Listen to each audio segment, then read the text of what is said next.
Hey kids, this is Ivan. How you doing? Well, I'm continuing going through a few of the alternate questions from RPG-A-Day 2017. RPG-A-Day 2017 is over, but I figured I'd answer a few of the questions that are more interesting that I didn't answer already. And this one is, what section do you read first when you get a new game and why? And so this is particularly relevant to me lately, because if you've been paying attention to my channel, of course you would be paying attention to all my videos because I'm fascinating, aren't I? um, I picked up a copy of Aberrant. I also picked up a copy of Mage the Sorcerer's Crusade at my local game store for really, really cheap at Bobby's World. You happen to have these things on consignment from somebody.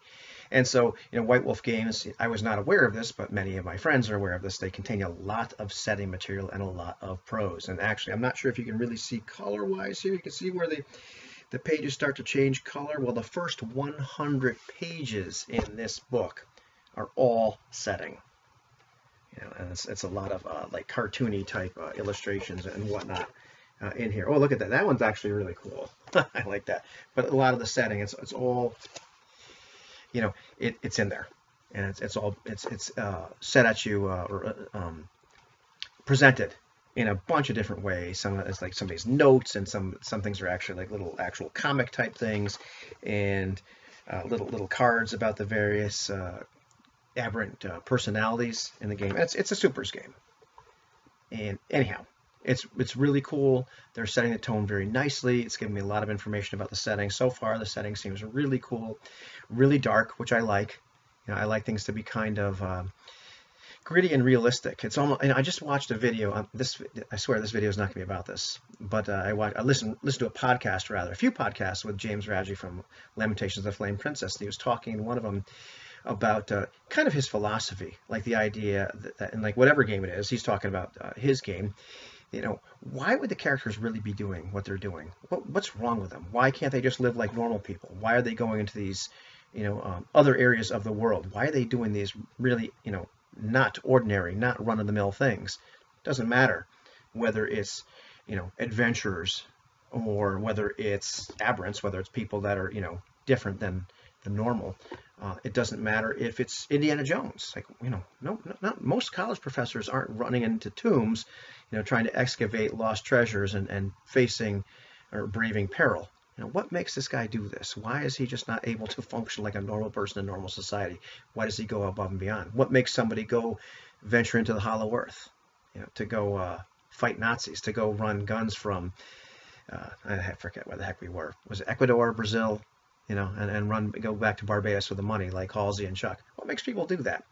How would people really act if all the fiction of whatever the setting is was true? How would people react if all of a sudden a bunch of people started to develop superpowers? And I think Aberrant does a great job with that setting, like, the fact that, governments would start to, try to take over people, that they would use them for wars, that there would be, people that would try to scoop them up and, use them for good, perhaps.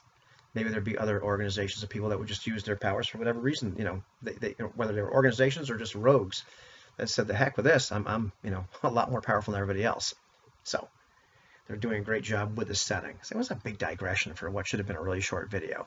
But I'm enjoying that. I'm enjoying that interjection of realism, of simulationism, for lack of a better word. What would really go on? What would people's real motivations be like? So they've got this big, giant setting in this book, 100 pages worth. That's not necessarily what I go for when I first open up a new game. And I'm trying to be good and read this setting first. I don't know if you recall, but I did a video a while ago about learning a new setting is work and Desolation. Graymalkin Games, great book. Does the same thing, presents a whole lot of setting in the beginning, talks about the setting, talks about playing the various races, not from a mechanical standpoint, but what would it be like to be a mountain dwarf or whatever it is, or a rover or a gnome or an elf. What's their deal? Playing humans from various areas, why do they act the way they do? So a lot of setting information presented in this book up front. A lot of stuff to digest. Setting isn't always necessarily what I want to dive into right away when I read a book. But sometimes that's what's presented first. Hollow Earth Expedition, even. Like, I knew the Ubiquity system by the time I picked up this book, so I read it a little bit differently. it did a pretty good job of presenting in the very beginning what is play going to be like. This is going to be a pulpy game. This is going to be trying to recreate or emulate the pulp fiction of the 30s, and it's kind of this Indiana Jones meets the Hollow Earth, like Journey to the Center of the Earth sort of thing. So there's pre-World War II. There's all that kind of stuff going on, and then he presents the setting. Jeff does a great job presenting the setting of this, but that's not necessarily what I want to read first when I read a book. I want to know what the game is about. I want to know, what the setting is going to be like, or what is play going to be like. So I like kind of like a brief description of that, but not necessarily. I don't want to read pages and pages and pages of setting. Broken Rooms does a better job, I think, than Desolation, as far as for people like me, where they give you this idea of what the setting is going to be like, and then they jump more into, what is play really going to be like? What are the characters really going to be doing? But then they get into the rules.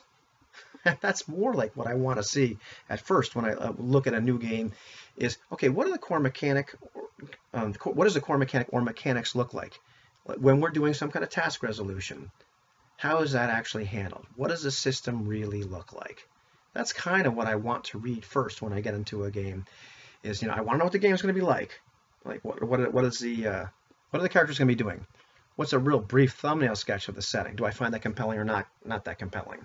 If it turns out it's going to be something set in, I don't know, the 1960s, and we're going to be on college campuses protesting, okay, I'll pass. That doesn't sound very interesting to me. But, I want to know at least that much about the setting. I just pulled that out of a hat. But you get the idea. Okay, maybe not the most compelling setting or story hook for me, but provide a thumbnail sketch. But then I want to know, well, how do the mechanics work? And that's important to me because either I'm going to buy into the effect these mechanics produce, or I'm going to be a little bit, I'm not sure this is going to be my favorite thing, because a lot of times mechanics will set a tone for what a game ends up feeling like. And I plan to make some videos very soon because I've been looking at some other games that are outside my norm in terms of what kind of feel those mechanics produce.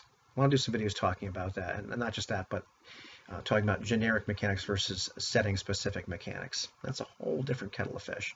And I really didn't expect this video to go off on these tangents, but it's all relevant. One of the games I think that does the best job with presenting me with the information right away, and was kind of written for me. Maybe not the game as a whole was written for me, but the way that it's presented. Circle of Hands. I've talked about this game a lot. But Ron Edwards does this great job in this game. Right off the bat, he gives you like, okay, what is the game going to be about? What's the setting going to be like? Real thumbnail sketch. And then he gives you this thing called the absolute rundown. I think it's like 2 or 3 pages, and pretty much gives you, okay, this is what the setting's like.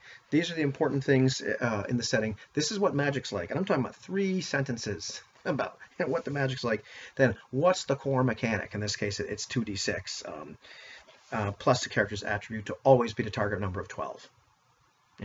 And it goes on later on to and it explains advantage dice or not advantage dice. What is combat going to be like? It's in this game. It's going to be very gritty, very fast, very frenetic, very lethal, very scary. But he lets you know right up front exactly what the flavor is going to be like, what the core mechanic is going to be like, what the setting's like, and then the rest of the book is about how that core mechanic works, and about character creation, and about the nuances of the setting, and how to run an adventure, what the adventures look like. But in the very beginning of the book, he gives you this real rundown. Okay, basic setting, flavor, basic tone of the game.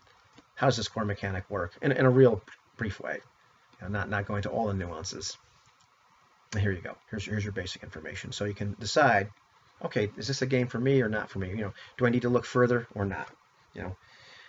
Lamentations of the Flame Princess does a great job giving you the mechanics and giving you the rules closer to the front of the book, because what it's done and what a lot of other, I don't want to call this an OSR clone, but retro clones have done, is they realized that all the mechanics were scattered throughout those old D&D books. Let's put them all in the front. So if you want to know what the character's progression looks like, if you want to know what saving throws look like, if you want to know what the core mechanics are, if the ones you're going to use an awful lot, well, they're right up towards the front of the book. And then later on in the back, we'll give you like spell lists and all that, the really fiddly bits. I appreciate that. But in general, when I look at a game, the first thing I want to look at, what I want to read as soon as possible, is how do the core mechanics work? Because it will tell me right off the bat, will this produce a gritty feel? Will this produce a very heroic feel? Will this produce a very kind of average person feel? Is the likelihood of success or failure high or great? Do the characters end up being super heroic? And like they are in some games, is it almost impossible to fail? When you failed, you kind of fail forward. Is there always kind of an out? Always kind of are they very narrative and very loose, or are they very rigid? Is it very tactical and very technical? Is it something like D20 Pathfinder, where the mechanics instantly give you this very tactical feel? It's almost all about the numbers, all about the mechanics.